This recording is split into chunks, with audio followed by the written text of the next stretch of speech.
Ah, tu nous feras du grand bien ce matin. Oui, Père. Nous le savons dans le tréfonds de notre cœur. Honneur, honneur, l'agneau. Honneur à l'agneau.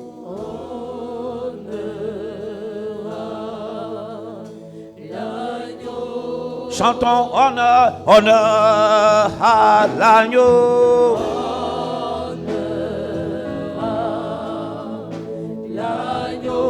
Chantons honneur, honneur à l'agneau. Honneur. Oh oui, chantons honneur, honneur à l'agneau.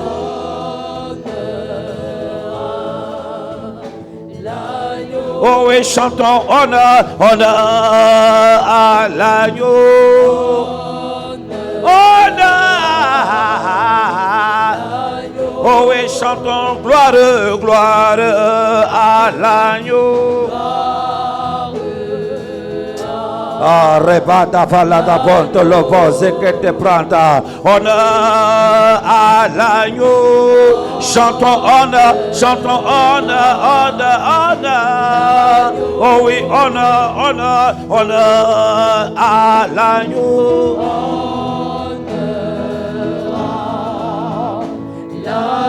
Chantons gloire, gloire à l'agneau.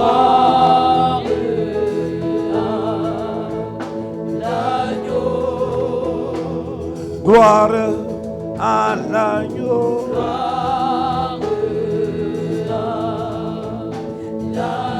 Shebarada vanta palada vanco ta pratella di fosca tapala.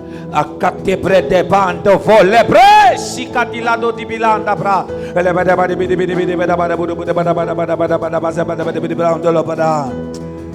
Et brosonto pala, reçois l'honneur, reçois la gloire.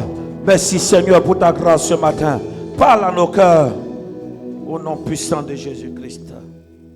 Exode chapitre 1, verset 6 à 14.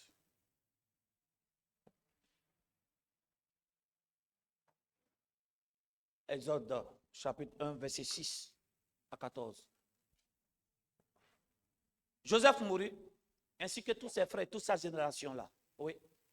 Les enfants d'Israël furent féconds et multiplièrent. Ils s'accrurent et devinrent de plus en plus puissants. Et le pays en fut rempli. Oui. Il s'éleva sur l'Égypte un nouveau roi qui n'avait point connu Joseph. Oui. Et il dit à son peuple, voilà les enfants d'Israël qui forment un peuple plus nombreux et plus puissant que nous. Verset 10. Il dit, allons, montrons-nous habiles à son égard. Empêchons qu'il s'accroisse et qu'il suive une guerre. Et il ne se joigne à nos ennemis pour nous combattre et sortir ensuite du pays. Oui. On dit, et l'on établit sur des chefs de corvée afin de l'accabler des travaux pénibles. Il dit, c'est ainsi qu'il bâtit les villes de Python et de Ramsès pour servir de magasin à Pharaon. Oui. Il dit, mais plus on l'accablait, plus il multipliait et s'accroissait, et l'on prit en adversion les enfants d'Israël. Oui. Il dit, alors les Égyptiens réduisirent les enfants d'Israël à une rude servitude. Amen. Oui, continue. Il dit, il leur rendit quoi? La vie amère, par des travaux rudes, en argile et en briques, et par toutes sortes d'ouvrages des champs. Et c'était avec la cruauté qu'il leur imposait toutes ces charges. Genèse chapitre 15, verset 13 à 16. Dieu rentre en alliance avec Abraham et il dit à Abraham maintenant. L'Éternel dit à Abraham, il dit, sache que tes descendants, voilà, c'est très, sache que tes descendants seront étrangers dans un pays qui ne seront point à eux, qui ne sera point à eux. Et ils seront quoi? Asservis. Et on les opprimera pendant combien de temps? 400 ans. Oui. C'est très important. L'Éternel dit, sache que tes descendants seront quoi? Seront comme des esclaves en Égypte. Pendant combien d'années? 400 ans. Il dit, mais je jugerai la nation à laquelle ils seront asservis et ils sortiront ensuite avec de grandes richesses. Oui. Il dit, toi, tu iras en paix vers tes pères et tu seras enterré après une heureuse vieillesse. Descends. Il dit, à la 4e génération, il reviendra car l'unité des Amoréens n'est pas encore à son comble. Asseyez-vous. Que Dieu te bénisse. Dieu te fortifie. Nous sommes dans notre semaine spirituelle. Nous débutons chaque mois par un moment de jeûne. Et ce moment de jeûne consiste à faire un jeûne à fruits. Amen. Dieu te bénisse pour tous ceux qui ont été fidèles à ce moment de jeûne à fruits-là. Que Dieu te bénisse. Et je sais que le ciel a enregistré ce sacrifice dans le jeûne en te privant de nourriture pendant toute une semaine, pendant 3 ou 4 jours. Amen. Dieu te bénira. Et pendant ce moment de jeûne-là, nous avons commencé un thème. Et ce thème, c'est la promesse de l'Éternel s'accomplira sur ma vie. Dis Amen. J'ai dit bien, la promesse de l'Éternel s'accomplira sur ma vie. Amen. Pour avoir beaucoup de détails, tu peux aller revoir le culte de mardi et mercredi passé. Amen. Une promesse, ce sont les bonnes paroles que Dieu a dites sur toi. Et les bonnes paroles que Dieu a dites sur toi, ça doit forcément s'accomplir. Et je te dis que ces promesses sont déjà en marche et elles vont forcément s'accomplir. Amen. Suivez-moi très très bien. Dans Genèse chapitre 18, verset 17 à 19, nous décollons. Je vais avoir toute ton attention. Parce que nous allons faire beaucoup de déclarations prophétiques ce matin, oui. Genèse 18. On dit alors, écoutez bien, l'Éternel dit à Abraham, cacherai à Abraham ce que je vais faire. Point d'interrogation, exclamation, il y a beaucoup de choses. Il dit qu'Abraham deviendra certainement une quoi? Une nation grande et puissante. Donc Abraham, lui, il deviendra quoi? Une nation grande et puissante. Et en lui seront bénies toutes les nations de la terre. Verset 19. Suivez-moi bien. Il dit, car je l'ai choisi afin que quoi? Il ordonne à ses fils et à sa maison. Dis avec moi, à ses fils et à sa maison. À ses fils et à sa maison. Donc, qu'il ordonne à ses fils et à sa maison, quoi? Après lui, de garder la voie de l'Éternel en pratiquant quoi? La droiture et la justice. Écoutez bien la partie. Il dit, afin qu'ainsi s'accomplissent en faveur d'Abraham les promesses qu'il lui a faites. Point d'exclamation. Dis Amen. Dis Amen bien. Dieu est un Dieu de promesses. Quand Dieu commence à marcher avec quelqu'un, Dieu lui fait des promesses. Les promesses, ce sont des bonnes paroles qu'il déclare sur la vie de la personne, que la personne doit voir de son vivant. Amen. Dieu a commencé à marcher avec Abraham et il a dit à Abraham, je te fais beaucoup de promesses. Il dit, je rendrai ton nom grand, toutes les nations seront bénies à travers toi. Celui que tu bénis est béni, celui que tu maudis est maudit. Amen. Et écoutez-moi bien, du vivant d'Abraham, toutes les promesses que Dieu va déclarer dans sa vie vont s'accomplir. À cause de quoi? De certains actes qu'Abraham va poser. Amen. Mais ce ne sont pas toutes les promesses faites à Abraham qui vont s'accomplir. Écoutez-moi bien. Parce qu'il y a des promesses qui sont faites à Abraham qui dépendent des actes d'Abraham lui-même. Abraham fait, puis Dieu accomplit. Maintenant, il y a des promesses, oh Seigneur Dieu, il y a des promesses qui sont à Abraham, dont l'accomplissement dépend de quoi? Des actes de ses descendants. C'est ce verset qu'on vient de dire. Il dit quoi? J'ai choisi Abraham afin qu'il leur donne à quoi? À sa maison. De faire quoi? De marcher selon ma voie. Et si sa maison et sa descendance, de marcher selon ma voie. Et si sa descendance et sa maison marchent selon ma voie, ainsi quoi? J'accomplirai les promesses en Abraham. Donc il y a des promesses dans la vie d'Abraham qui vont s'accomplir dans la vie d'Abraham à cause de lui, ses actes. Mais aussi il y a d'autres promesses dans la vie d'Abraham qui ne vont s'accomplir que lorsque quoi? Ses enfants après lui vont accomplir des actes. Dis amen bien. Donc ne croyez pas que toutes les promesses dans notre vie dépendent seulement de nos actes. Il y a certaines promesses dans nos vies, c'est nos actes qui vont permettre à Dieu d'accomplir. Mais il y a certaines promesses dans notre vie, je vous dis, dans notre vie, qui dépendent de quoi? Des actes de nos enfants après nous. Amen. C'est très important. Ça veut dire quoi? Quand un enfant de Dieu marche, il faut que tu comprennes qu'il y a certaines bénédictions qui dépendent de toi, tes actes. Mais il y a certaines bénédictions qui ne vont s'accomplir que lorsque tes enfants vont bien marcher. Vous me comprenez bien? C'est très important. Ne croyez pas que toutes les bénédictions qui viennent vers vous, ce sont vos efforts seulement. Non. Il y a des bénédictions qui vous concernent. Mais l'application dépend des actes de vos enfants.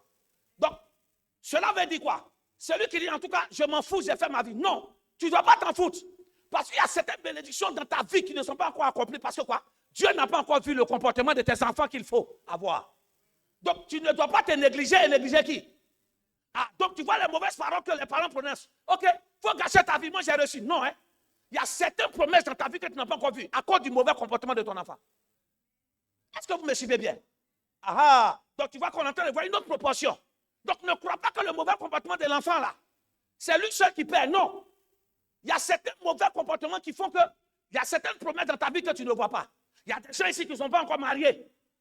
Pas de les actes, juste parce que Dieu n'a pas encore vu des enfants disciplinés. Ça veut dire que tu es obligé de prendre soin de tes enfants pour que le mariage arrive. Ah ah! Dis amen bien. C'est ce qu'il a dit, non? Au même, vous n'avez pas lu Genèse 17. Genèse 18 qu'on vient de lire. Il dit, j'ai choisi Abraham afin que quoi? Il leur donne à sa descendance de faire quoi? Il dit, je l'ai choisi afin qu'il leur donne à ses fils et à sa maison. Après lui. Il dit quoi? Après lui. Donc lui, il n'est plus là. Mais il y a certaines promesses qui doivent s'accomplir après lui. Amen. Maintenant, suivez-moi bien. On décolle pour aller quelque part. Donc, si Satan, écoutez-moi bien, si Satan essaie d'abord d'attaquer Abraham, qui ne peut pas empêcher les promesses d'Abraham de s'accomplir, qu'est-ce qu'il va faire? Il va attaquer sa descendance. Amen. Non. Parce que s'il bloque sa descendance, ce n'est pas seulement sa descendance qui est bloquée, mais il y a certaines promesses dans la vie d'Abraham qu'Abraham ne verra pas. C'est pour cela qu'il est important que tu réussisses aussi avec tes enfants. Parce que la réussite de tes enfants aussi te donne un nom. Oh, tu n'as pas dit amen bien. Non, tu peux être milliardaire, mais si tes enfants sont des voleurs, on ne dira pas l'homme milliardaire, on dira le père des voleurs. On se suit? Donc cette histoire de je m'en fous, fais ce que tu veux. Non, hein? Il ne fera pas ce qu'il veut. Parce que ce qu'il fait là peut aussi créer des blocages chez toi. Un exemple. Un enfant qui ne va pas à l'école, que tu passes ton temps à payer son école. Ah, tu ne te rends pas compte. En fait, il gagne son avenir, mais lui, il te rend pauvre. On ne voulait pas répondre. Lui, il te rend pauvre. Donc, tu vois que tu as intérêt à ce qu'il parte à l'école pour que ton argent serve à quelque chose. Donc, si Satan veut détruire la vie de quelqu'un, s'il essaie de t'attaquer toi qui ne peut pas, il fera tout pour mélanger la vie de tes descendants. Pas pour eux-mêmes, pour te rendre ta vie amère. Donc, écoutez, vous allez comprendre. Si Satan veut détruire Abraham, il va s'attaquer maintenant à sa descendance. Pour que sa descendance ne marche pas comme Dieu veut, pour que certaines promesses en Abraham se bloquent. Amen. Et c'est ce que Satan va faire. Parce que Satan sait qu'il n'a pas pu bloquer Abraham. Mais il y a certaines promesses en Abraham qui dépendent du comportement de ses descendants. Donc, qu'est-ce qu'il va faire? Il va chercher à quoi? À s'en prendre à la descendance d'Abraham. Pour que beaucoup de promesses en Abraham ne s'accomplissent pas. Et c'est dans ce cas qu'on voit maintenant les deux textes qu'on vient de lire. Amen. C'est deux textes qu'on vient de lire. Dieu dit à Abraham, le lieu où tu es, je donnerai à toi et ta descendance. Amen. Mais il dit en même temps qu'à un moment donné, écoutez-moi bien, ton peuple sera où? En captivité en Égypte pendant 400 ans. Dis amen bien. Il dit, il sera en Égypte en captivité pendant 400 ans. Quand on lit le texte, Dieu ne dit pas que je les emmènerai en Égypte. Ils ne m'ont pas compris. Non. Ce n'est pas Dieu qui les envoie en Égypte. Parce que d'après le texte, Dieu dit, à un moment donné, ils vont se retrouver en Égypte. Ne crois pas que c'est Dieu qui a envoyé le peuple là-bas. Non. Ce n'est pas Dieu qui les a envoyés. Parce que c'est Dieu va dire, je les ai envoyés en Égypte. La seule chose que la Bible en parle, pour sortir d'Égypte, là, c'est Dieu. Mais pour entrer en Égypte, ce n'est pas eux. La Bible ne dit pas qu'Israël a péché. Écoutez-moi bien. Israël ne s'est pas retrouvé en Égypte parce qu'ils ont péché. Lisez votre Bible. Au contraire, Israël s'est retrouvé en Égypte parce que Dieu avait béni l'Égypte par quoi? Par la présence de Joseph. Donc, quand ils sont venus en Égypte, Joseph était là, ils sont restés, ils ont été bénis. Mais après Joseph, un nouveau pharaon est venu les détruire. La Bible ne dit pas qu'Israël a commencé à souffrir parce qu'ils ont péché. Non, c'est par jalousie. Donc, tu comprends que si le peuple d'Israël s'est retrouvé en Égypte, si ce n'est pas Dieu, c'est que c'est qui? C'est que c'est le diable. C'est que c'est le diable. Mais pourquoi le diable les a envoyés en Égypte? C'est parce que le diable sait qu'il y a des promesses sur la descendance d'Abraham. Donc, la meilleure façon d'empêcher les promesses en Abraham de s'accomplir, il faut quoi? Il faut les faire dévier pour les envoyer dans un endroit où je peux les emprisonner. Vous me suivez maintenant? Où je peux les emprisonner. Il y a certaines choses qui t'arrivent. Ne croyez pas que la Bible dit quoi? Nous ne méprisons pas les desseins de Satan. Ne croyez pas que Satan figure comme ça. Il est là et puis vous regardez. Non. Satan était fait stratège. Son but, c'est de te faire dévier. Il connaît la promesse dans ta vie. Il sait qu'il ne peut pas te bloquer. Mais qu'est-ce qu'il peut faire? Il peut te dévier de la route pour que ta route soit longue. Donc, il envoie le peuple en Israël. Le peuple d'Israël en Égypte. Juste pourquoi? Pour que les promesses que Dieu a faites à Abraham concernant ses descendants ne puissent pas s'accomplir. Et maintenant, quand Satan met un stratagème pour faire dévier les enfants de Dieu, les Israéliens pour les mener en Égypte, écoutez-moi bien, en réalité, il va les mettre dans une maison. Et cette maison, on l'appelle la maison de la servitude. Parce que n'oubliez pas, Dieu a dit à Abraham, toi, il dit, j'ai ordonné à ce que quoi? Ta maison et qui? Et tes descendants. J'ai ordonné à ta maison. Donc ça veut dire qu'il y a certaines bénédictions qui dépendent de quoi? Du comportement des gens de la maison d'Abraham. Donc une manière de détruire la vie d'Abraham, il faut détruire sa maison. Tu m'entends? Il faut détruire sa maison. Et Satan aussi, quand il veut détruire ta maison, qu'est-ce qu'il fait? Il va changer les fondements de ta maison pour mettre des mauvais fondements. Et les mauvais fondements qu'il va mettre, c'est ce qu'on appelle le fondement ou la maison de la servitude. Deutéronome 5. Deutéronome 5, verset 6. Ah, non, le message va te faire du bien. Il dit, je suis l'Éternel ton Dieu, qui t'a fait sortir d'Égypte, de la maison de la... Donc le peuple d'Israël était en Égypte. Mais de façon spirituelle, Dieu appelle quoi? La nation d'Égypte comme quoi? La maison de la servitude. Or Dieu dit, je vais bénir la maison d'Abraham. Donc la meilleure façon de détruire la maison d'Abraham, il faut changer la maison d'Abraham à quoi? En maison de servitude. Une maison de servitude, c'est quoi? C'est une maison dans laquelle, suis-moi bien, des gens vivent des souffrances. Quand quelqu'un est une servitude, ça veut dire quoi? Quelqu'un dépend totalement de quelqu'un d'autre. Quand tu es dans une maison de servitude, tu n'es pas libre. Ta bénédiction ou ton épanouissement dépend de quoi? D'une autre personne. La servitude, c'est la dépendance totale d'une personne à une autre personne ou bien d'une nation à une autre nation. Amen. Donc, la meilleure façon pour Satan de détruire ta maison, c'est de quoi? C'est de changer ta maison en une maison de servitude. Bien vrai que tu es dans une maison, mais tout ce qui se fait dans ta maison est une douleur et souffrance. Veuillez m'excuser. Chacun de nous veut avoir une maison, mais il ne suffit pas seulement d'avoir une maison. Il faut que quoi? La promesse de Dieu t'accomplisse dans ta maison. On me suit? On me suit? La promesse de Dieu s'accomplisse dans la maison. Dis amen bien. Ce peuple a une promesse. Mais malgré la promesse, ils ont été quoi? Esclaves pendant 400 ans. Est-ce que c'est Dieu qui les a envoyés? Non. Donc tu peux quoi? Tu peux porter la promesse. Mais si tu ne fais pas attention à ton style de vie, Satan peut t'emprisonner dans ta propre maison. Tu ne t'en sors pas. Dans tes propres projets. En fait, ton propre projet qui est censé t'épanouir devient de la servitude. Suis-moi bien. On se sert du travail. Je peux te parler? On se sert du travail pour être épanoui. Mais quand le travail se sert de toi, c'est où tu travailles mais tu ne t'en sors pas. Non, on est censé se servir du travail pour être riche et être épanoui. Mais quand le travail commence à te changer, ça veut dire quoi? Tu travailles pendant des mois et des mois, des jours et des jours. Tu n'as plus le temps pour tes enfants.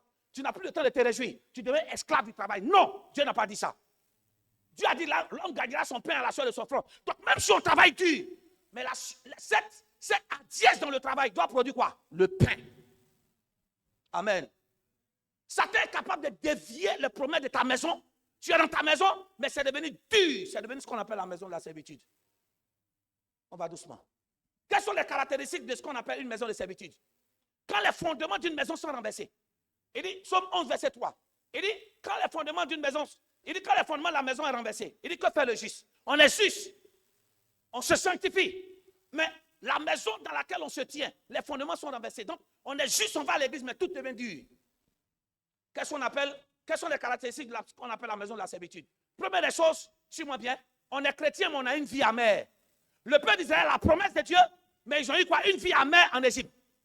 Tu n'as pas dit amen. On a eu tout à l'heure dans Exode chapitre 1, après verset 6 à 14. La Bible dit, lorsqu'ils sont arrivés en Égypte, que le nouveau pharaon est venu, il a dit quoi? Il dit, il faut qu'on puisse quoi? On puisse les mettre dans ce qu'on appelle la servitude. On l'a lu tout à l'heure. Et la servitude commence à faire quoi? On dit qu'ils ont commencé à rendre la vie de quoi d'Israël amère. Est-ce que ce n'est pas le peuple de Dieu? Est-ce que ce n'est pas le peuple qui a la promesse de Dieu? Mais ils ont vécu quoi? Une vie amère. Veuillez m'excuser. Cette vie amère qu'ils ont vécue, ce n'est pas dû à les épreuves venant de Dieu. Ça dépend de quoi? Des attaques venant des Égyptiens. Ne crois pas, il y a une différence. Quand Dieu te prouve, il ne rend pas ta vie amère.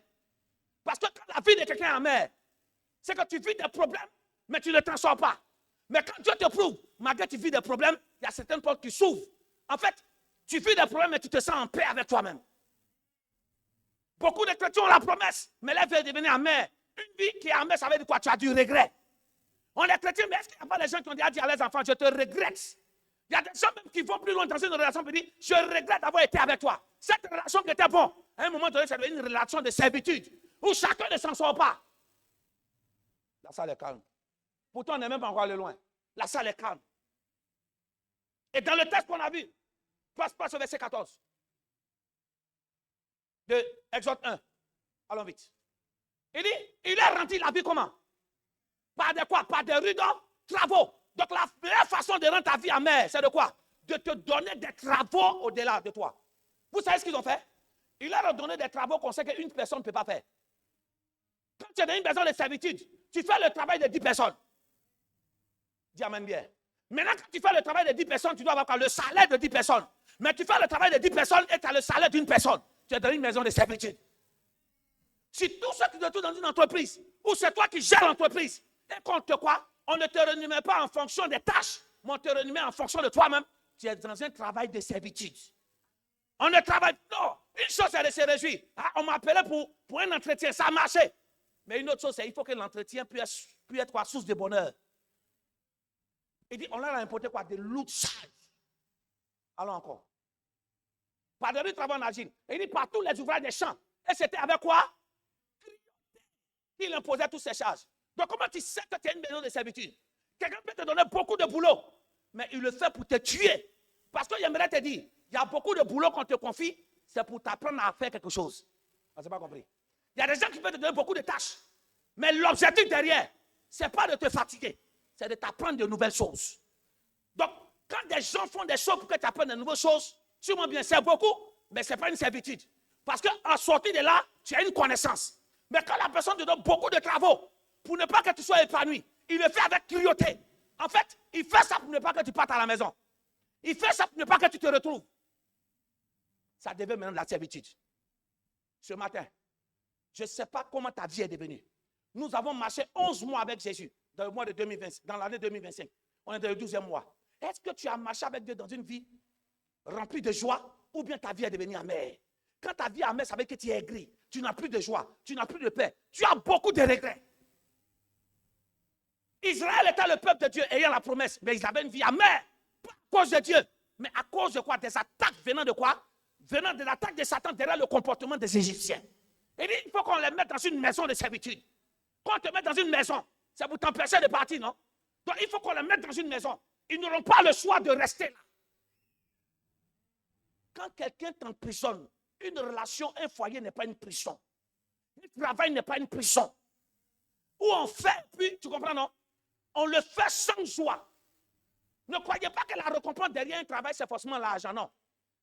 La récompense, c'est ce qui t'épanouit. Tu peux être stagiaire. On te confie beaucoup de choses. On ne te donne pas l'argent qu'il faut. Mais si on te donne la connaissance que tu dois avoir. Normalement, tu n'as pas le diplôme. Mais on te donne ça pour que tu apprennes, comme si tu avais le diplôme. Ça, ce n'est pas une servitude. C'est une récompense.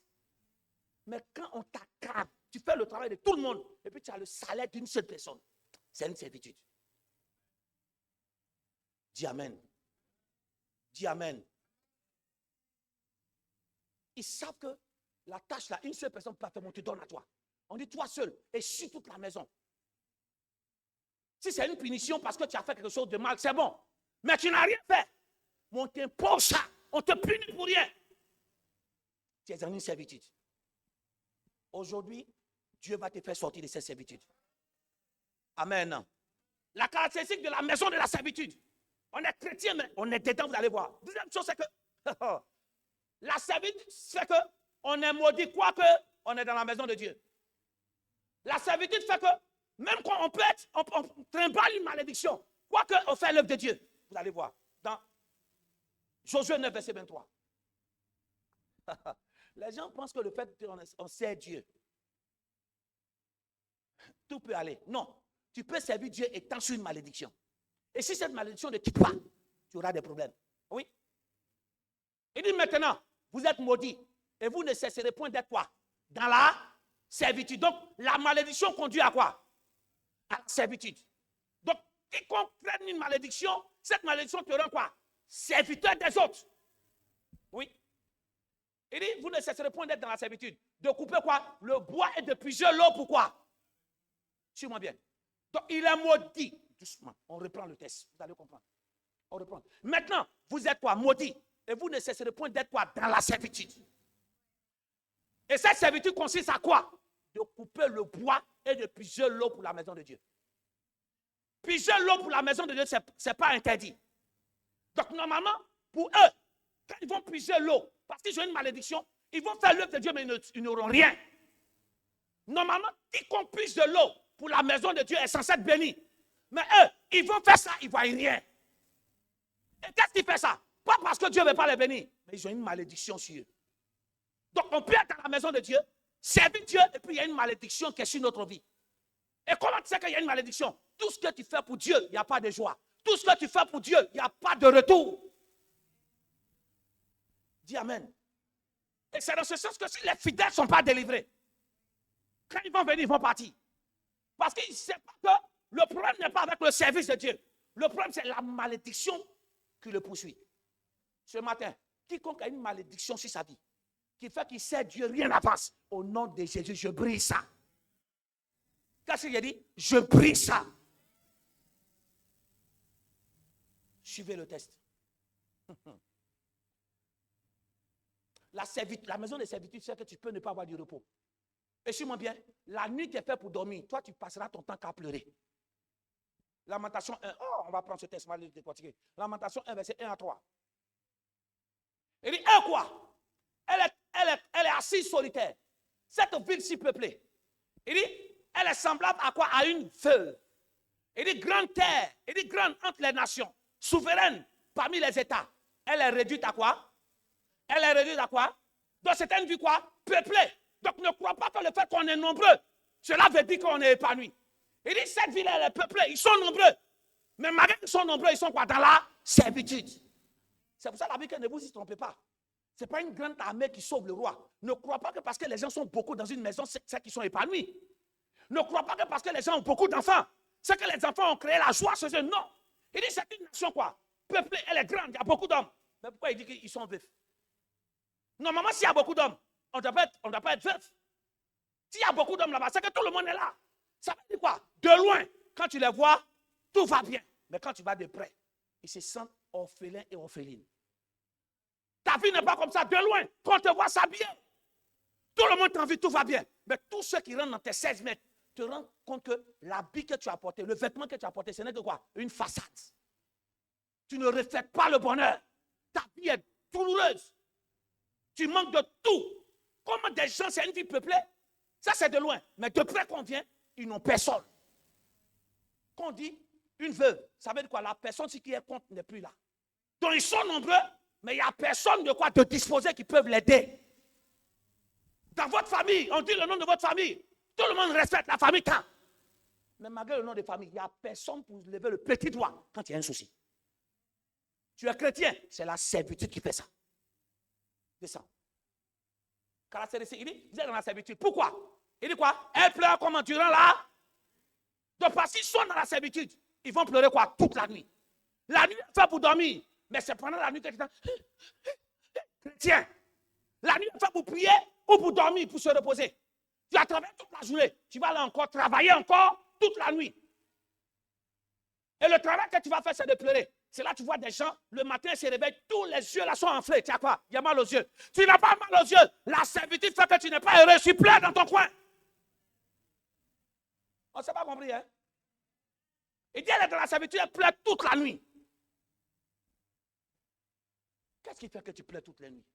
Pendant que les autres dorment, toi, tu es assis là. Tu ne fais que pleurer. Il y a quoi? Il n'y a rien. Tu sais ce qu'il y a. Tu es dans quelque chose qui t'a rendu triste. Tu vois que ta vie ne bouge pas. Tous ceux qui pleurent la nuit, au lieu que la nuit est faite pour être en contact avec Dieu, par quoi? Par la prière, ou même la nuit est faite pour se reposer. Tous ceux qui pleurent la nuit à cause d'une servitude que Satan a mis sur eux, Dieu vous délivre ce matin. Tu pleures la nuit parce que tu as beaucoup de regrets. Tu pleures la nuit parce que tout ce que tu fais la journée, ça ne marche pas. Le message fait du bien à quelqu'un? Oui, verset suivant. Il dit, et ses joues sont couvertes de larmes. Tout est dans la Bible.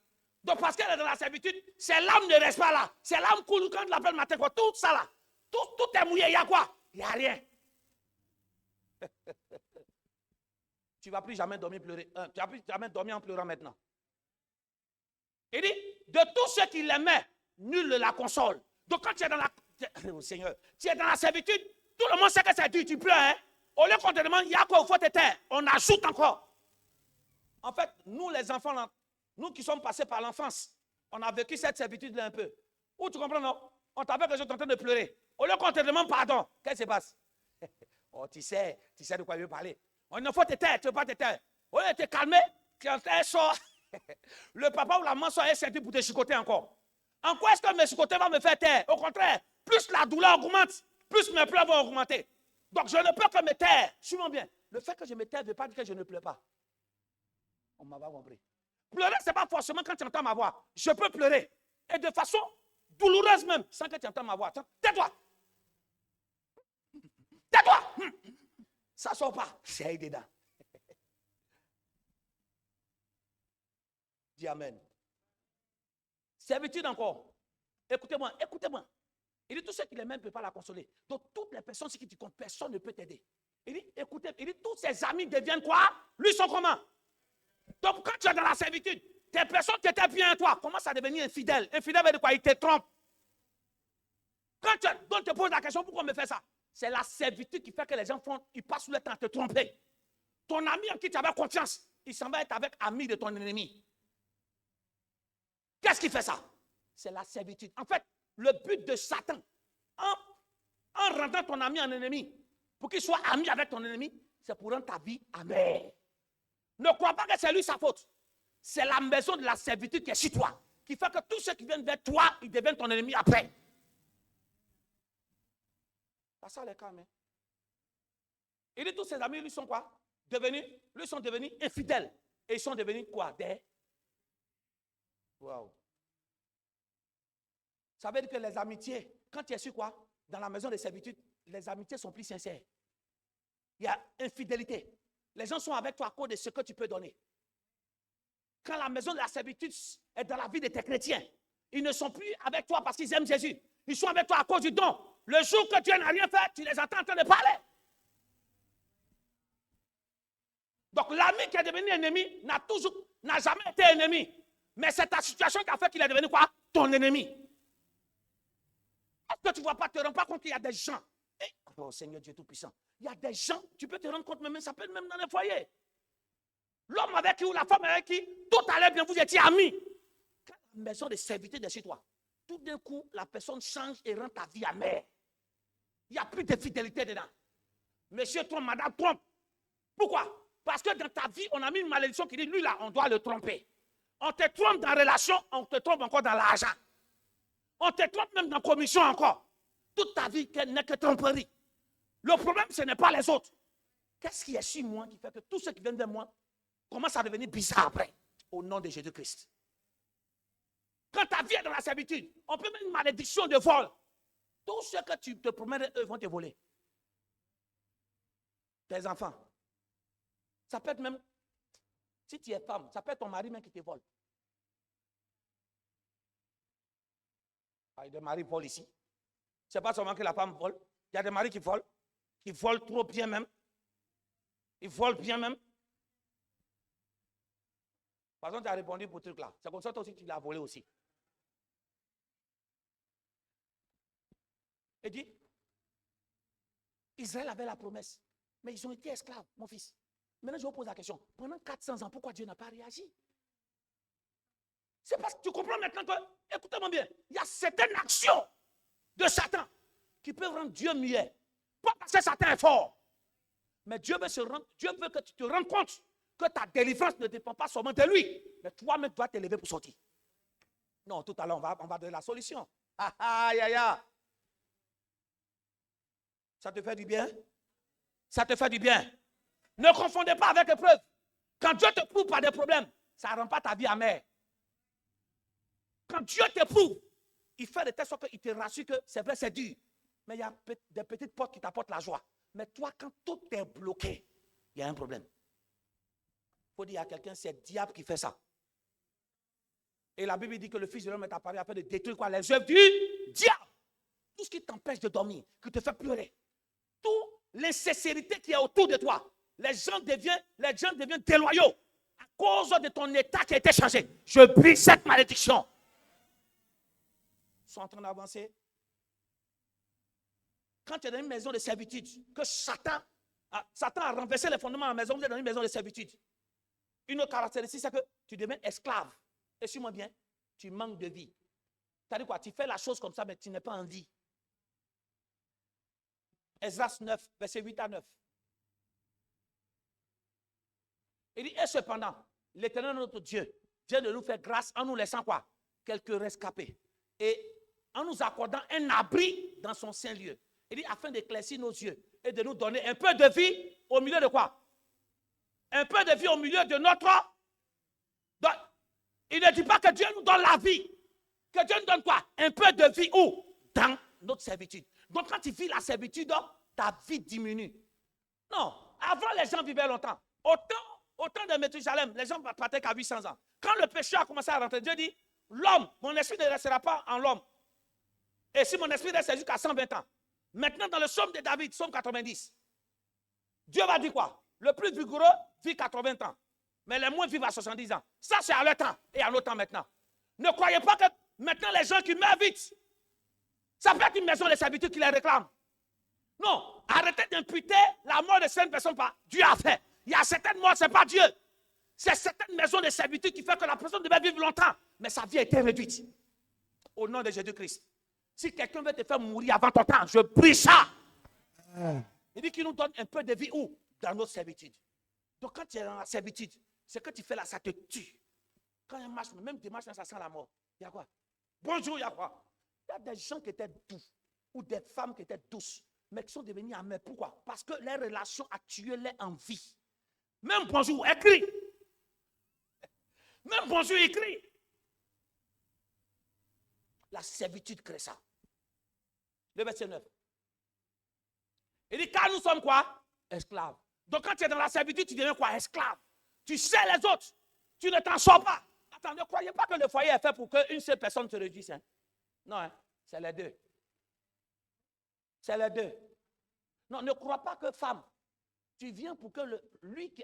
Non, ne crois pas que tu viens pour que lui, sa promesse là, ça enrichisse toi sur ta vie. Non. De toute façon, sa promesse enrichisse ta vie. Toi, ta promesse doit enrichir ma vie. Non, beaucoup rentrent dans les mariages parce qu'ils ont envie de fuir quoi? Les malédictions des familles. Le mariage ne vient pas pour anéantir les malédictions des familles. Hein? Parce que je te promets qu'il y a des gens qui sont mariés. Les mêmes malédictions des familles sont encore là. Oui. Ce qui annule les malédictions des familles, c'est quoi? C'est la présence de Jésus.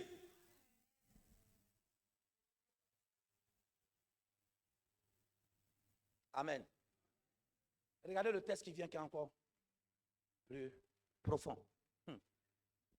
Quand une maison est dans la servitude, ne crois pas que c'est toi seul. Cette servitude a pour but de faire quoi? De tomber sur tous ceux qui habitent dans la maison. Et vous allez vous rendre compte avec un verset. Oh Seigneur, la servitude peut t'emprisonner toi, mais emprisonner aussi tes enfants. Et dans ce verset, on dit surtout les filles. Vous allez vous rendre compte pourquoi est-ce qu'il y a beaucoup de filles qui ne se marient pas. Ça y est dans ce verset. C'est la servitude qui fait ça. Esdras 9. Néhémie 5, verset 5.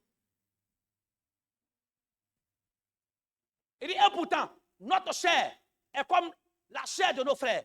Et nos enfants sont comme leurs enfants. Et voici, nous soumettons quoi? Nous soumettons à la servitude. Nos fils et nos... Donc, qui est dans la servitude? Nos fils et leurs filles. Non seulement dans la servitude, mais nos enfants aussi sont dans la servitude. Mais regardez. Donc, on soumet quoi? Les garçons sont soumis à la servitude. Mais regardez, et plusieurs de nos filles, ils sont déjà quoi? Plusieurs de nos filles, ils sont quoi? Les filles sont soumis. Mais dans la soumission de la servitude, elles travaillent, ils s'en sortent. Mais les filles, là, elles sont réduites. Ça veut dire quoi? La servitude les a emprisonnées. Ça veut dire que dans de telles familles, il n'y a que les hommes qui réussissent, les femmes ne réussissent pas. Amen. Tu es chrétien, tu pries. Mais dans vos familles, les femmes ont du mal à enfanter. Les femmes ont du mal à être stables. Tu vas beaucoup prier, tu vas beaucoup gêner. Si tu ne te rends pas compte que pour sortir de la servitude, tu dois prendre une décision, toi, pour faire des choses pour en sortir.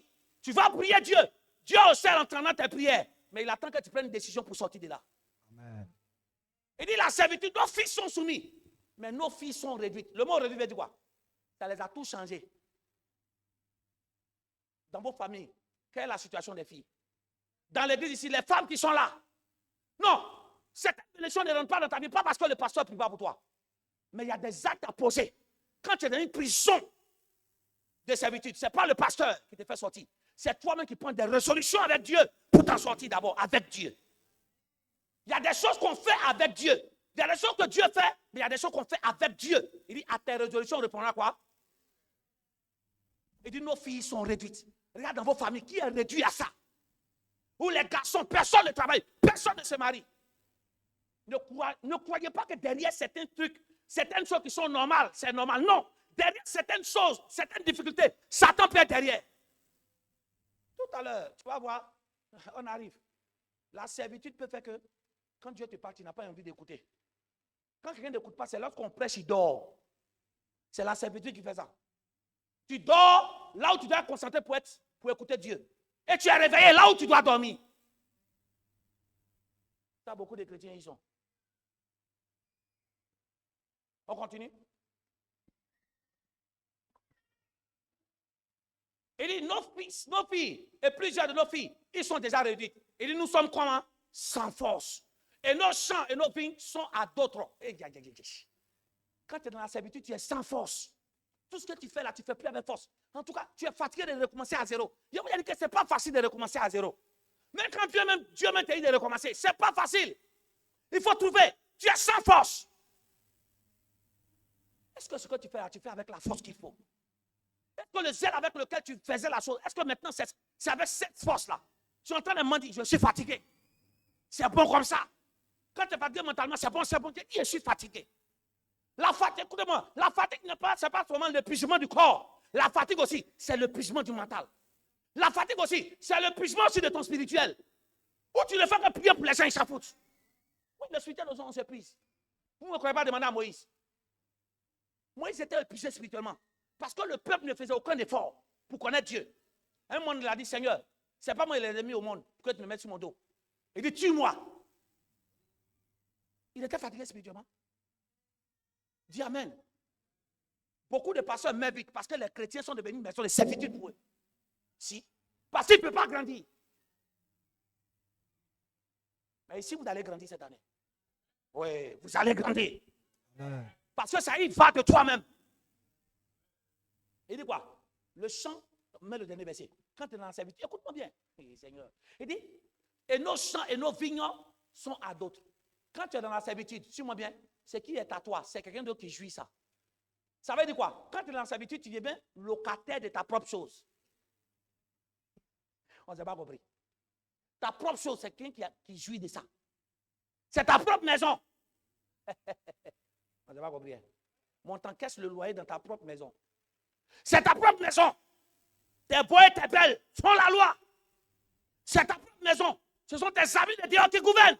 Ta femme et tes enfants, personne ne peut réagir. La servitude fait ça. Mais ce verset-là, j'aimerais aller plus loin. Je vais vous dire quelque chose. C'est parce qu'on n'a pas assez de temps. Tout le texte ennemi qu'on vient de lire, vous savez pourquoi ils ont dit ça? Le peuple était en train de bâtir la muraille. Vous m'entendez bien? Et vous savez que la muraille était détruite. Donc, ils ont été assiégés. Donc, normalement, il y a peu de personnes qui sont restées là-bas, non? Écoutez-moi bien. Donc, tous ceux qui sont restés dans la ville, tout le monde est censé vivre les mêmes problèmes, non? Puisque la muraille est cassée, Babylone est venu nous détruire.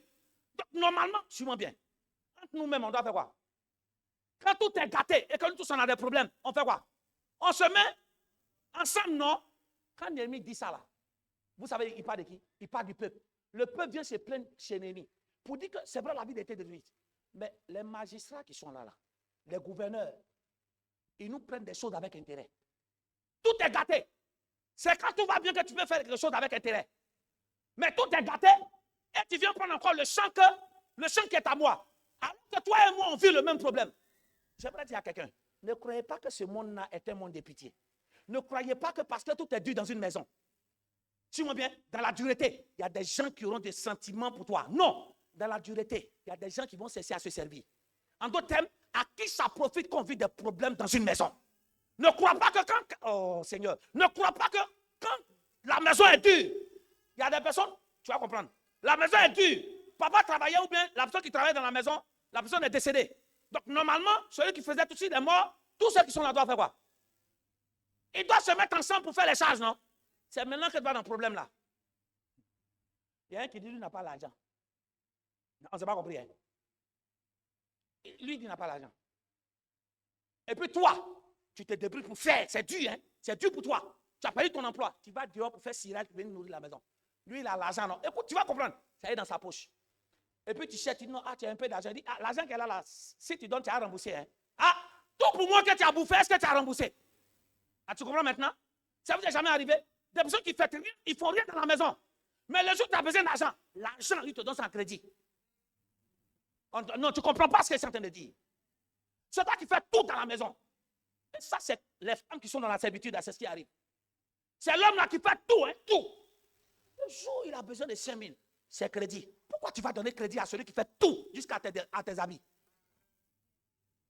Et il y a des hommes comme ça. C'est la femme qui fait tout dans la maison. Le jour où il enlevait 5 000, il dit c'est crédit. Ne croyez pas que des gens sont là et qu'ils auront pitié pour vous. Jamais. Parce qu'il y a des gens dans des situations difficiles qui cherchent à quoi? À avoir l'intérêt. Quand tu es la servitude, c'est comme ça. Toi, tu manges ma nourriture cadeau. J'ai besoin d'argent, tu me dis c'est crédit. Non, tu ne comprends pas le français que je dis là. Que ce soit à toi ou pas, mais tu n'as jamais rien fait dans la maison. Et ce jour-là, on veut payer l'électricité. L'argent qu'elle donne là, vous allez me rembourser. Mais, on dit que tu ne comprends pas mon français. Qui comprend ce que j'ai dit là? Souvent même là, ce sont les gens que nous, on prend pour venir, c'est eux-mêmes qui nous font ça. Non seulement facture de courant qu'on va payer là, c'est lui qui allume tout en ventilateur. Si tu es prêt, ton nom va arriver chez tes beaux. Manger, reste pas au frigo, tout le monde bouffe tout. Si tu es prêt, il y a un problème. Maintenant, il n'y a plus d'argent. Vraiment, c'est chaud. Tu peux prendre 10 000. Tonton, moi, j'ai donné 10 000 là, mais tu vas me rembourser à la fin. On dirait que tu fais exprès de ne pas comprendre. Tu as quel sentiment taper? Ça te fait mal. Attends, c'est moi qui fais tout ici. Donc, j'ai remboursé 10 000.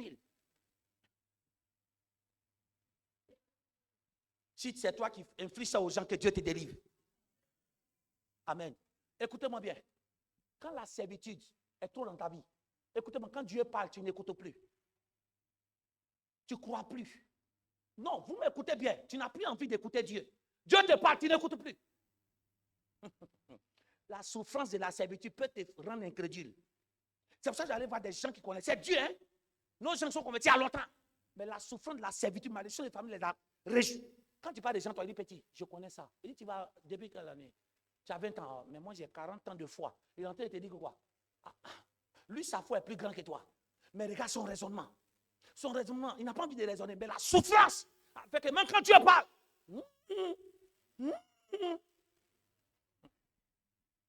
c'est les gens du peuple d'Israël. Nous allons pour atterrir. La servitude t'empêche d'écouter le message de Dieu. Quand des gens sont dans la servitude, c'est eux qui dorment seulement au culte. Quand tu ne te parles que tu dors, en réalité, tu ne veux pas l'écouter. Parce qu'elle te promet. Il y a des endroits où tu es plus fatigué, tu ne dors pas. Mais en réalité, Satan a réduit les oreilles des enfants de Dieu par la servitude. Ou dès qu'ils viennent à l'église, dès que le message. C'est-à-dire qu'on a beau, on est dans la chaleur, ils vont dormir. Pourtant, quand il fait chaud à la maison, ils ne dorment pas. Mais à l'église seulement, là, s'ils ont coupé courant, même dans la chaleur, il va dormir. C'est la servitude qui fait ça. Exode 6, verset 1. Et puis, on va terminer dessus. Allons vite, allons vite. L'Éternel dit à Moïse, tu verras maintenant ce que je ferai à Pharaon. Une puissante main la forcera à laisser. Allez, il dit une main puissante. Le forcera à les chasser de son pays. Descend. Oui. Il dit, Dieu parla encore à Moïse. Et il lui dit, je suis l'Éternel. Donc Dieu maintenant va commencer à parler à Moïse. Et allons vite, allons vite. Donc c'est le message de Moïse. Que Dieu dit à Moïse. Il dit, je suis apparu à Abraham. Il dit à Isaac et à Jacob. Comme le Dieu Tout-Puissant. Mais je n'étais pas... Donnez-moi un truc. Je n'ai pas... L'écran de là-bas encore sombre. Vous n'êtes pas réglé? Hugues, c'est sombre. Ah, ok. Ah, c'est la télé qui est comme ça. Hein? Ah. Il dit, mais je n'ai pas été connu dessous mon nom, qui est l'Éternel. Descends, verset 4. Il dit, j'ai aussi établi mon alliance avec eux. De leur quoi? De leur donner le pays de Canaan, le pays de leur pèlerinage, et dans lequel ils ont séjourné. Oui, verset suivant. Il dit, j'ai entendu les gémissements des enfants d'Israël et que les Égyptiens tiennent dans la servitude. Et je m'en suis souvenu quoi? De mon alliance. Donc c'est Dieu qui parle, non? Donc Dieu est en train de parler à Moïse, que Moïse va parler au peuple. Regardez ce qui se passe. Oui. Verset 7. Il dit, c'est pourquoi j'ai dit aux enfants d'Israël, je suis l'Éternel, je vous affranchirai des travaux dont vous chasse qui? Les Égyptiens, et je vous délivrerai de leur. Je vous délivrerai de leur. C'est très important. Je vous délivrerai de leur servitude. Il dit, et je vous sauverai à bras étendus et par de grands jugements. Descends, oui. Il dit, je vous prendrai pour mon peuple et je serai votre Dieu. Et vous saurez que c'est moi, l'Éternel votre Dieu, qui vous a franchi des travaux, dont vous charge quoi? Les Égyptiens. Verset suivant maintenant. Il dit, maintenant écoutez bien, je vous ferai entrer dans le pays que j'ai juré de donner à Abraham, à Isaac et à Jacob, et je vous le donnerai en possession. Moi qui? Donc qui parle? Et il parle à Moïse, pour que Moïse parle à qui? Au peuple. Regardez la réponse, regardez la réaction. Ainsi parla Moïse aux enfants d'Israël. Mais l'angoisse et la dure quoi? Servitude les empêchait de... Qui parlait? Mais en réalité, qui parlait à travers la bouche de Moïse? Donc la servitude peut faire que tu as croire que c'est un homme de Dieu qui est en train de parler. Oh, en réalité, c'est Dieu qui parle à travers lui. Donc tout ce que Dieu disait là, ils disent, Moïse, il faut dire à ton Dieu là, c'est bon. Vous voyez comment la souffrance peut faire douter quelqu'un de Dieu. Bon, laissons ça à des gens, mais eux-mêmes, ils doutent d'habitude. Mais je parle des gens qui écoutaient Dieu au départ. Mais parce que leur vie est devenue difficile. Et vous savez pourquoi leur vie est devenue... Ils n'ont pas écouté. Quand Moïse est venu dire, Moïse a fait les miracles. Ils ont écouté. Ah, Dieu dit, va nous faire sortir. C'est maintenant les Égyptiens ont rendu les travaux durs. Attends, comment Dieu a dit et puis ça devient dur? Donc maintenant, la souffrance là a fait que quoi? Ils ont commencé à quoi? À douter du message. Ne crois pas que parce que ça devient dur que Dieu ne peut pas intervenir. Pourquoi ils n'ont pas écouté? Donc, ils n'écoutent plus Moïse. Par qui Dieu parlait? Pourquoi? Parce qu'ils ne voyaient pas les fruits de ce qu'il disait. En d'autres termes, plus ils obéissaient à Dieu, plus ça devient dur. Mais ce n'est pas parce que ça devient dur que Dieu t'a abandonné. Très souvent, il y a certaines choses qui sont sous la marmite pour l'enlever. Fais bouillir l'eau pour que ça vienne en surface. Dis amen bien. Pourquoi est-ce que tu n'aimes plus écouter les instructions de Dieu? Juste que tu te dis que tout ce que tu as fait, tu ne vois pas. Mais ce n'est pas parce que tu ne vois pas que Dieu n'a pas commencé. Parce que le résultat, pour les hommes, on veut voir un résultat par ça veut dire quoi? Ce que je peux voir. Or, le résultat que tu peux voir dépend d'abord d'un résultat invisible que l'œil ne voit pas. La guérison peut se passer au niveau de quoi? De ton ventre. Alors que c'est ta tête qui souffre. Parce que je te promets qu'il y a des maladies dont la source est le ventre. Mais les symptômes, c'est la tête. Ce n'est pas tout le monde qui a mal à la tête. Donc quoi? La source de la maladie, c'est la tête. Il y a des gens, c'est le reflet, c'est le symptôme d'une maladie dans le ventre. Il y a des gens qui ont tellement mal au ventre que ça réagit sur la tête.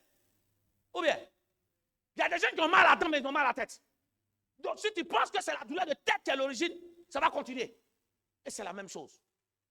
Aujourd'hui, qu'est-ce qui fait que tu as commencé à douter de Dieu? Est-ce que ce n'est pas la servitude? Ce n'est pas la souffrance? Ce n'est pas la douleur? Ce n'est pas le mépris qui continue? Je peux te dire que ça peut être une malédiction. Dieu veut intervenir. Mais fais tout d'abord pour que cette malédiction quitte. Alors que je suis en train d'atterrir, je vais te dire quelque chose. Quelqu'un se trouve dans une maison de servitude, tu pleures. Tu fais des choses sont à toi, mais c'est d'autres qui profitent. Tu as ton argent, mais c'est quelqu'un d'autre qui prend. Tu pleures la nuit. Tu es esclave des autres. Une malédiction fait que tu n'es pas réjoui. Tu es chrétien. Tu es assis là, tout est difficile. J'aimerais te dire qu'il y a une solution ce matin. De la même manière que Satan peut nous faire rentrer dans la maison de la servitude, c'est de cette même manière que nous pouvons en sortir.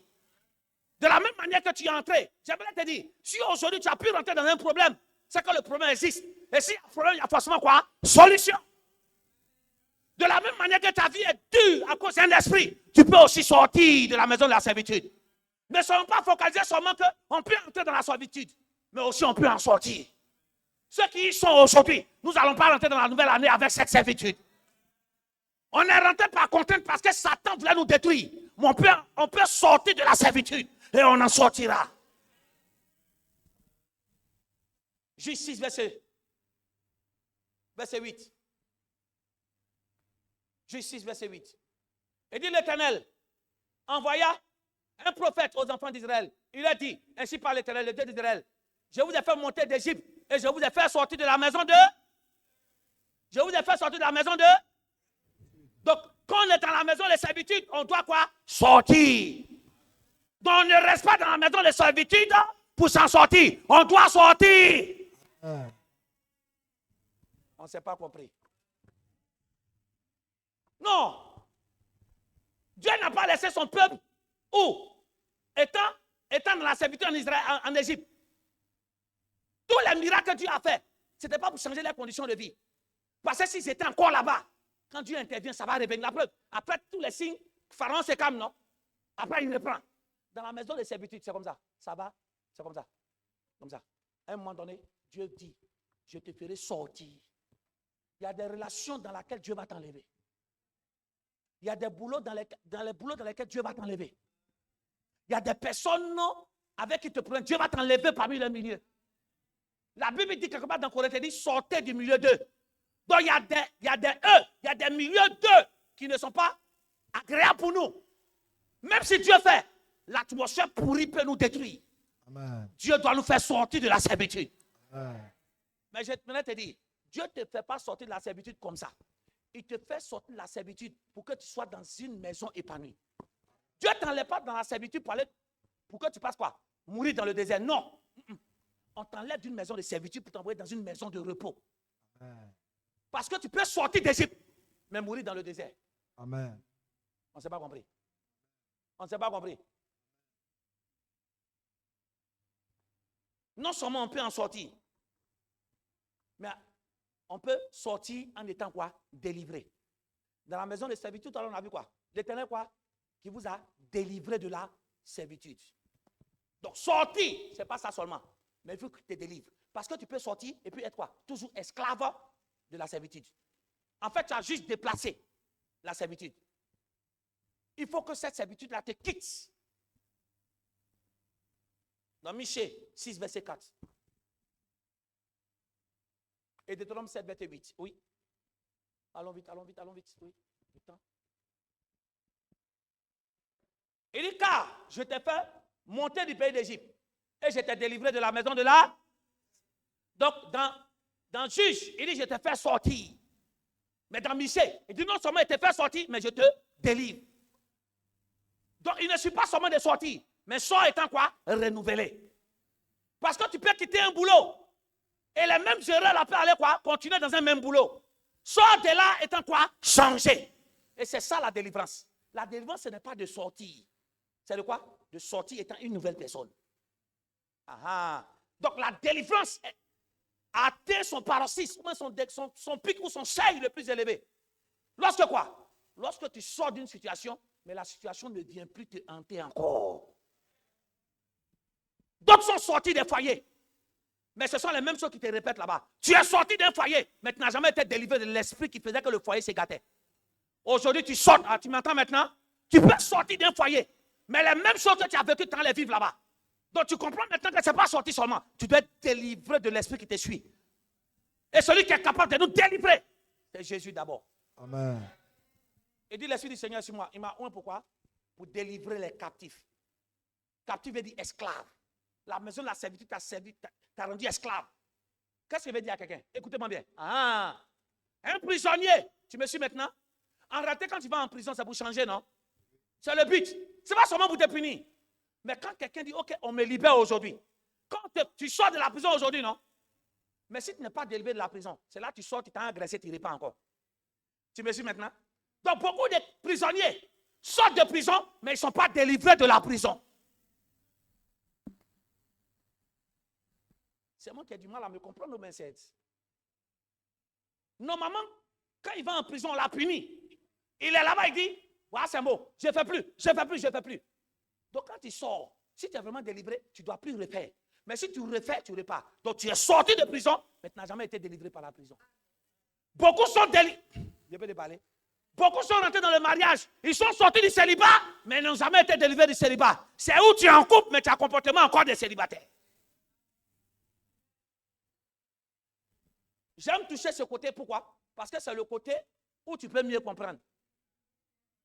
Aïe. La procure donne tous les exemples. Quand je vais là, parce que tu penses que ta vie là, c'est la réussite qui est là. Deutéronome 7, verset 8 à 9. Dieu dit, je ne te fais pas sortir, mais il te délivre. Il dit, mais parce que l'Éternel vous aime, et parce qu'il a voulu tenir le serment qu'il a fait à vos pères, l'Éternel vous a fait sortir par sa main puissante et vous a délivré de la maison de la servitude et de la main de Pharaon. Tu ne m'as pas entendu? Donc, en réalité, la maison de servitude était dure. Pas à cause de la maison seulement. Parce qu'il y avait un homme appelé Pharaon qui donnait des ordres. Dis Amen. Amen. Replace le test. Parce que l'Éternel vous aime. Et parce qu'il a voulu tenir le serment qu'il a fait à vos pères. L'Éternel vous a fait sortir par sa main puissante. Il vous a délivré de la maison de la servitude et de la main de Pharaon, roi d'Égypte. Donc, quand tu es dans la servitude, ne crois pas seulement que des hommes sont mauvais, simplement. Il doit y avoir qui? Un Pharaon au-dessus d'eux qui donne des instructions pour que les gens te maltraitent comme ça. Mais quand Dieu doit rentrer en action, veuillez m'excuser.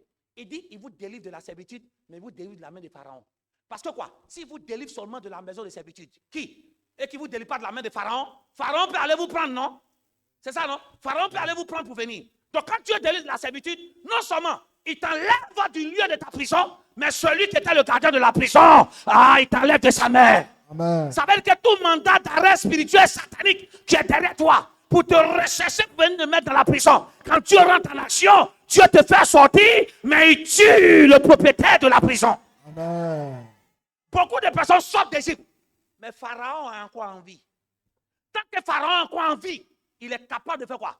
D'aller te reprendre pour venir te placer. Donc il y a des ennemis qui doivent quoi? Disparaître. Qu'est-ce qu'il a dit? Il y a des ennemis qui doivent disparaître. Ça veut dire que la maison, suis-moi bien, le peuple d'Israël était dans deux prisons. Première prison, la maison des servitudes. Deuxième prison, la main de Pharaon. Il dit, je vous délivre de la main. Donc Pharaon, sa paume. Maman a dit, la paume de Pharaon, ça emprisonne tout le monde.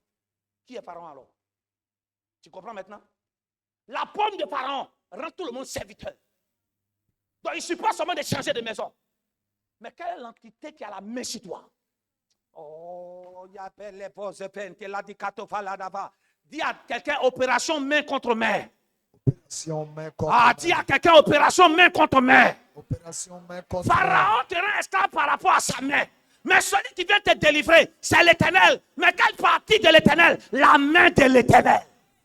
Oh, opération main contre main. La main des sorciers t'avait rendu captif, mais la main de l'Éternel maintenant t'enlève.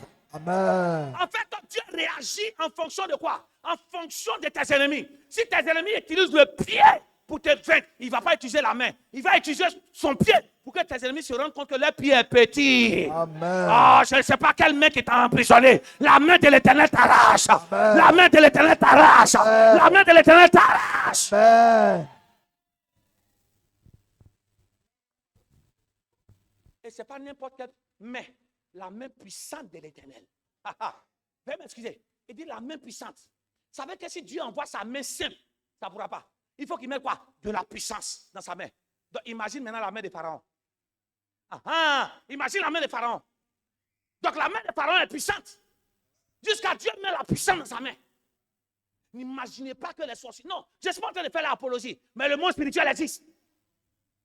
Tu as besoin d'être au maximum de ta puissance de l'Esprit de Dieu en toi pour sortir de là.